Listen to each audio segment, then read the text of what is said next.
class. Today what we're going to be talking about is graphing and writing equations of hyperbolas, and how do we graph and write the equations of hyperbolas. So, definition of hyperbola. A hyperbola is a set of all points where the difference, and this is going to be very important, of those distances from two distinct fixed points we call the foci is a positive constant. The line through the foci intersects the hyperbola at two vertices. The transverse axis joins the vertices. So you've got your foci, you got your vertices. Foci is up here, your vertices in here, your center down here. You have a transverse axis, that's what we're talking about, goes through the two vertices, and the midpoint, of course, is your center. Now, if you're vertical, which these are vertical, and of course, you've got a horizontal, we're going in this direction, your transverse axis will be going here, with your vertices, your focus, and of course, your center there being in the middle. Now, these are the formulas that you already have on your equation sheets for all your conics, so you might want to have that out, pull it out so you have that as a reference as we're going through this.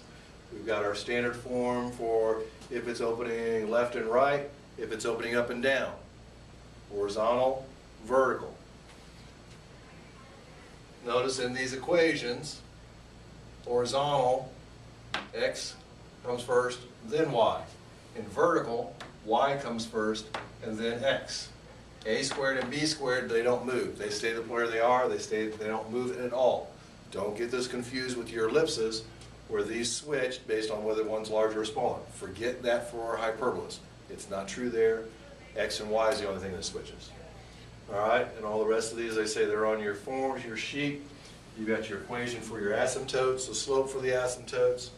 And you can kind of see through here, here's our asymptotes going here, and this is what our curves go along as our asymptotes. Now the other thing to pay close attention to here is to find c. C squared is equal to a squared plus b squared. Very important there. Remember here with ellipses, it's a squared minus b squared. So don't get that confused either. Now these are our standard equations if our center is at the origin or at 0, 0. Once again, just like with ellipses, just learn these. The others will take care of themselves. Don't worry about learning these also, because then you're learning 4 different ones and you're only listening to learn 2. So let's look at our first example here. First example says identify the vertices, the foci, and the asymptotes. Now we begin a lot of these just like what we were doing when we were doing ellipses. We're going to divide by 324 in all 3 places.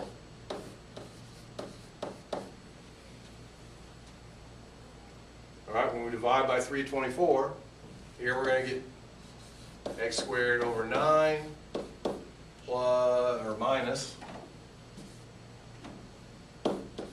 y squared over 36 is equal to 1.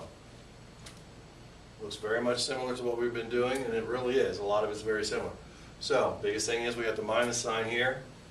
A squared here is equal to 9, so A is going to be equal to plus or minus 3. B squared is going to be equal to 36, so B is going to be equal to plus and minus 6. Now C squared is equal to, of course, A squared plus B squared. You guys remember when we're doing this, we're adding these together, and we would get 45. So that means C is going to be equal to plus and minus 3 square root of 5. So, with identifying the vertices, foci, and asymptotes, what we're doing here, our center here is at 0, 0 because we don't have any x or h and k terms here. So center is 0, 0. Our vertices, very similar to what we were doing with ellipses. Since this is a horizontal because x squared came first, we know that h is changing, so this is going to be h plus and minus a and k. So 0 plus and minus a is going to give us plus and minus 3 and 0. Our foci is going to be h plus and minus c and k. This foci, once again, still just has to do with our c terms. So we got plus and minus 3 square root of 5 and 0. And then we've got our asymptotes. You have y is equal to k plus and minus b over a, since these are horizontal, x minus h. Plug in the things that you know. K is 0, h is 0, b is 6, a is 3. So we've got y is equal to plus and minus 6 over 3 x. Or y is equal to plus or minus 2x. Any questions so far? Of course, that's rhetorical because you can't answer me. All right, so these are our vertices, our foci, and our asymptotes for this one. Now, of course, what I want you to do is try this problem.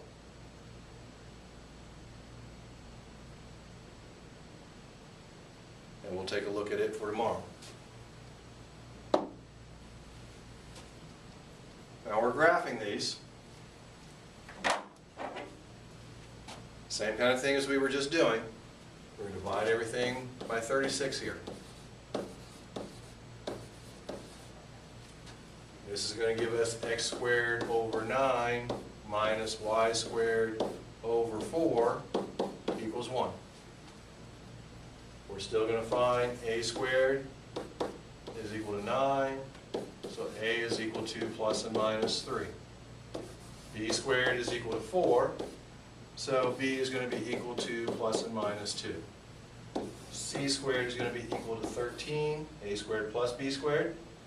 So c is going to be equal to plus and minus the square root of 13. Now we go over here. We've got our center again. Our center is at 0, 0. Our foci, once again, this is horizontal because x squared comes first. So our foci are going to be plus and minus 3 and 0. Those are our vertices. Our foci is going to be plus and minus the square root of 13 and 0. And our asymptote is going to be y is equal to plus and minus, we do b over a, that would be 2 over 3, b over a, x. Now as far as graphing these, just like before, we started our center. Now we're going to use a and b just like we've done before. This is horizontal, so we're going to count 1, 2, 3 going this way, 1, 2, 3 going this way, 1, 2, 1, 2. Now the difference, what we're going to do here, is we're going to draw a box from these points. So if I got a box,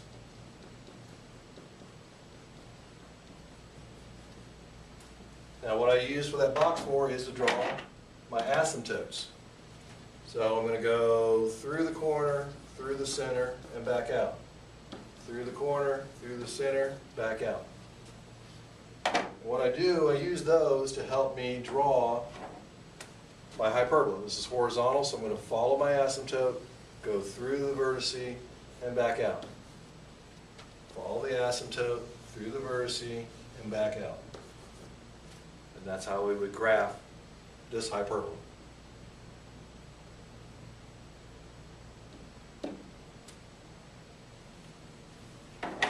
All right, now, doing these, very similar to what we've been doing as far as finding all the information we need when we write an equation of ellipse. All right, you should remember, if we look at this, y is changing, so we know that this one's going to be vertical. The other thing we can tell here is that the center is at 0, 0. And then we've got to pull out the information that we're given. So them are the things we're given.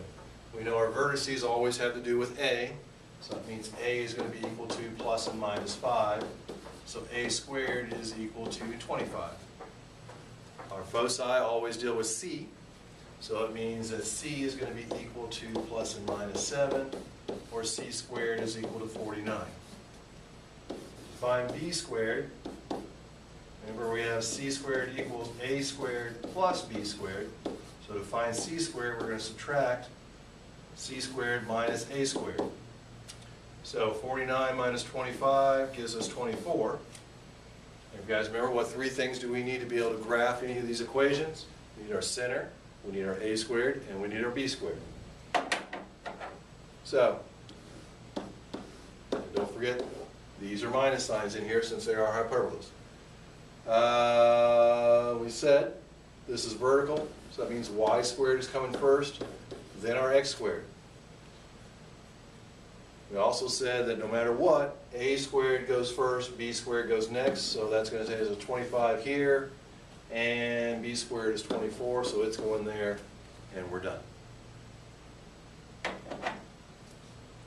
So of course, what I want you guys to do is try this one on your own. Make sure you bring it to me we'll do it tomorrow, or next time we see you in class, and that's all we have here.